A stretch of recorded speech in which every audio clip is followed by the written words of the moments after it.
bienvenue sur la chaîne Null Pointer Exception. Aujourd'hui, je vais parler d'une problématique que nous rencontrons tous dans la vie quotidienne d'un développeur, à savoir les Null Pointer Exception. À partir de la JDK 8, donc la version 8 de Java, Oracle a commencé à apporter certains éléments de confort, notamment pour se prémunir de ce genre d'erreurs. Déjà dans un premier temps, je vais vous montrer comment on crée des optionnels. Pour, la, pour information, la optionnel, il se trouve dans la bibliothèque Java Util, que je vais importer ici, et je vais créer un optionnel de string pour commencer. Et comme c'est un optionnel vide, je vais appeler la méthode, la méthode statique empty pour créer notre premier optionnel. Donc voilà, notre premier optionnel est créé. Et si on veut voir à peu près ce qui se passe dans cet optionnel et on affiche directement l'optionnel dans un système out.println, vous allez voir que l'affichage, il va pas me dire grand chose, néanmoins il va me dire que voilà, votre optionnel, il est vide.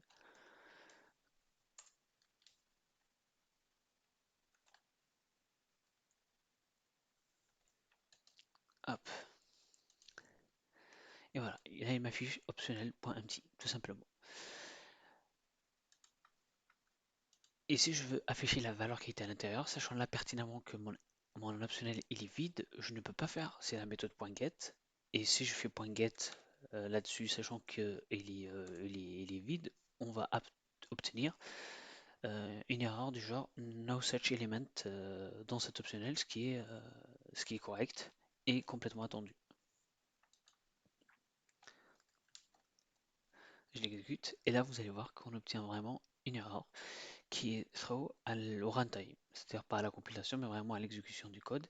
Voilà, on a appelé la méthode get qui récupère justement la valeur de ce string à l'intérieur de cet optionnel qui est en l'occurrence vide. On va passer à la deuxième manière de créer un optionnel. Cette fois-ci, je vais créer string language. Hop, j'ai créé ma chaîne de caractères qui n'est pour le coup qui n'est pas vide. Et là, je vais appeler une autre méthode statique qui s'appelle off. Off qui prend en argument quoi? Une valeur, n'importe quelle valeur et n'importe quel objet Java. Et là, avant d'afficher, déjà, ce serait bien qu'on regarde est-ce que notre optionnel est bien présent. Donc, on va appeler la méthode isPresent. Donc là, en l'occurrence, ce que j'attends, c'est qu'il m'affiche true, tout simplement. Et voilà. Donc, l'attendu, c'est d'avoir une valeur true, car notre optionnel, qui prend la chaîne de caractères langage, qui n'est pas vide. Maintenant, si on veut afficher vraiment la valeur de l'optionnel, on va faire .get dessus, tout simplement. Et là, vous allez voir, voilà, on affiche la valeur de notre optionnel. On a une autre manière de déclarer les optionnels, c'est cette fois-ci ce qu'on appelle off-new-label.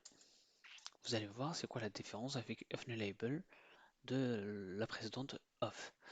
Donc, j'ai remplacé juste la méthode off avec off-new-label. Testons maintenant notre code et voir ce que ça affiche avec cette exécution. Donc, vous allez voir qu'il m'affiche bien l'élément Java qui se trouve ici. La puissance de cette valeur, c'est que elle gère les nuls. C'est-à-dire, si je lui passe une référence nulle, il ne va pas sortir en null pointer exception. Donc là, langage, je l'ai initialisé à nul exprès. Et là, avant de faire un get, car ça va thrower un no such element exception, si je fais ça, je check juste is present.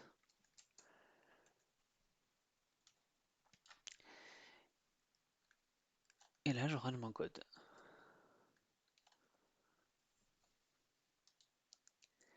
Et là, vous allez voir qu'il m'indique false, car c'est vrai, mon élément, quand je l'ai créé, certes, il prend un objet de type string, mais qui est un nul. Ce qui fait qu'il n'y a pas de valeur à l'intérieur de mon optionnel. Donc l'affichage reste cohérent. Supposons qu'on fasse exactement la même chose avec la méthode off de tout à l'heure. Vous allez voir que là, ça va aller en null pointer exception bien qu'avant d'arriver à la ligne 24. Donc ça va aller en no such en null point exception ici, car la méthode off n'accepte pas les null values tout simplement. Et voilà, donc on a bien un null pointer exception et on a la ligne 23, c'est-à-dire ici à l'initialisation.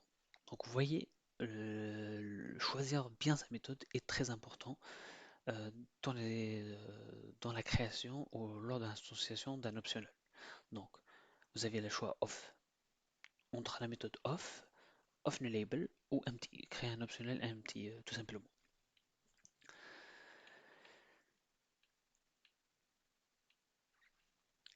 Donc depuis tout à l'heure, je ne sais pas si vous avez remarqué, j'utilise des méthodes qui permettent de tester est-ce que mon optionnel is empty est vide ou pas. Hop, je reviens sur ce qui était avant. Je vais vous présenter notre méthode maintenant. Elle s'appelle isEmpty, qui est apparue à partir de la JDK 11 cette fois-ci. Donc c'est pas vraiment de la version 8 de Java et qui est à l'opposé de isPresent. Voyons voir ce bout de code si on l'exécute, qu'est-ce qu'il nous affiche. Je dis est-ce que là il check vraiment la valeur de cet optionnel est empty. Donc false car elle est bien enseignée à Java. Et contrairement à isPresent pour le coup il va nous afficher true. Pour la simple bonne raison que notre optionnel il est bien valorisé. Donc voilà en quoi consiste la différence entre les deux valeurs isPresent et isEmpty. Donc à faire la différence entre les deux. Il y a également d'autres méthodes sur l'optionnel, notamment if present, qui permettent justement de checker est-ce que mon élément est présent avant de faire une opération. Notamment, tout à l'heure, je faisais get, et si je remettais un nul ici, x,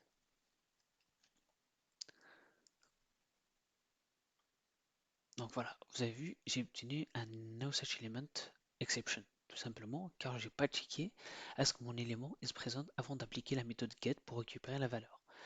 Donc pour se prémunir de ce genre d'erreur, l'optionnel il propose une méthode qui s'appelle ifPresent tout simplement. Et dans cette ifPresent, ben, on va lui dire est-ce que notre langage, donc là je vais utiliser allez, je vais utiliser une lambda expression.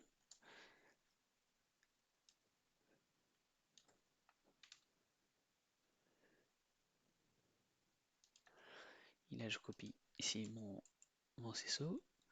Et là j'affiche mon langage tout simplement. Et là vous allez voir que j'aurai pas de null pointer exception de fin no such element qui va s'afficher.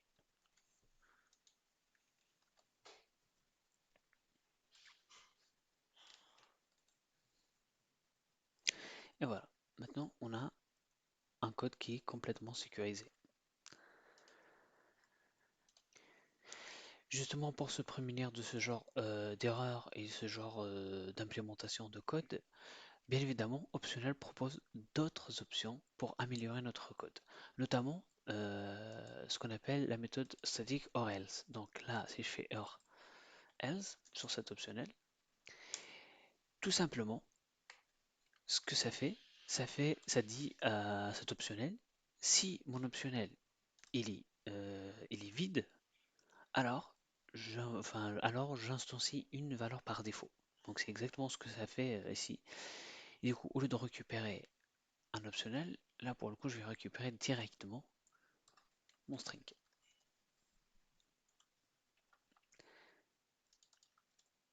Et là, j'enlève tout ça, car il n'y a plus besoin. Et là, j'affiche directement ma valeur.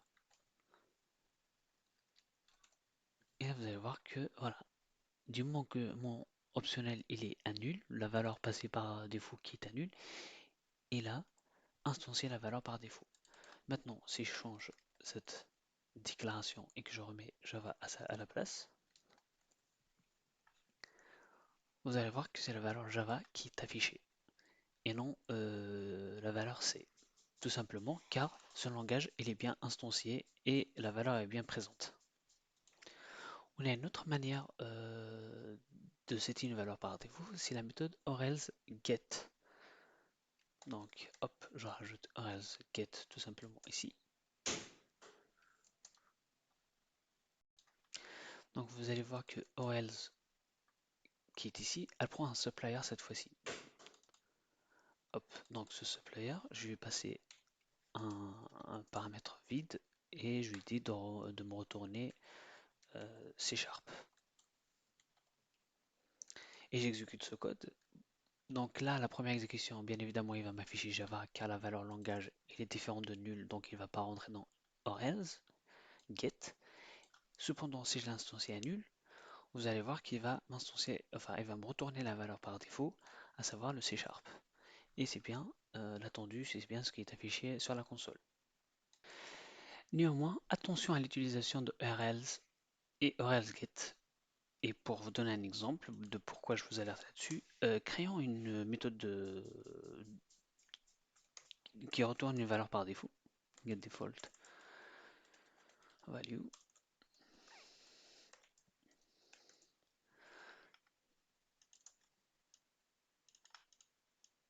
Et là, vous allez tout de suite comprendre pourquoi.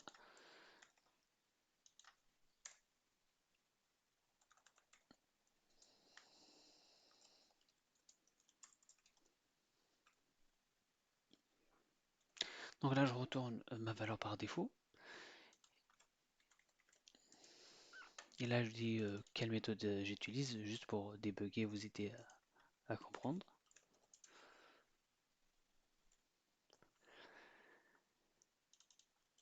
Et là, au lieu que j'appelle directement la méthode, que je retourne directement une chaîne de caractères, là, cette fois-ci, je vais appeler,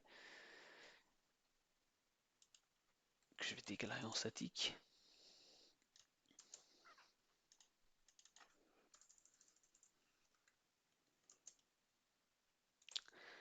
Et là, je vais appeler getDefaultValue. Exécutons ce code pour voir déjà ce qu'il affiche.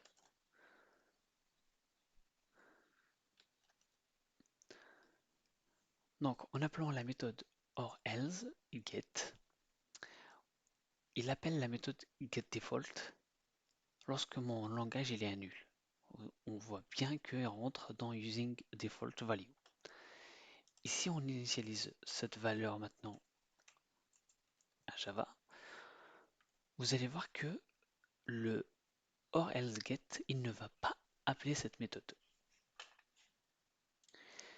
Et là, si on regarde la différence avec orElse, vous allez voir tout de suite la différence.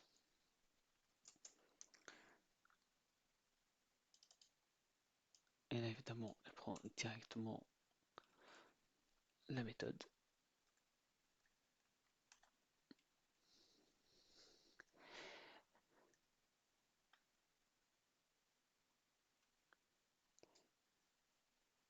Est-ce que vous avez remarqué, la mutation de orElse, elle utilise, elle fait appel directement à getDefaultValue, bien que le langage, il est bien renseigné. Donc voilà la seule différence entre getOrElse ou orElse, tout simplement. Donc je rappelle, quand on utilise orElse, si la valeur elle est définie, il ne fait pas appel à ce qui est dans la méthode, ce qui est dans le supplier, contrairement à orElse. Donc à l'exécution de ce code, on a directement la valeur Java. Alors avec le orElse, hop, je refais la démo, on a cela.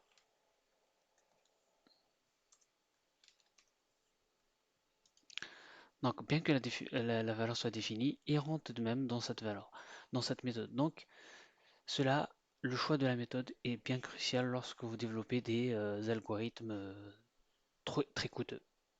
J'espère que ce tutoriel vous a plu et j'espère vous revoir dans la prochaine vidéo.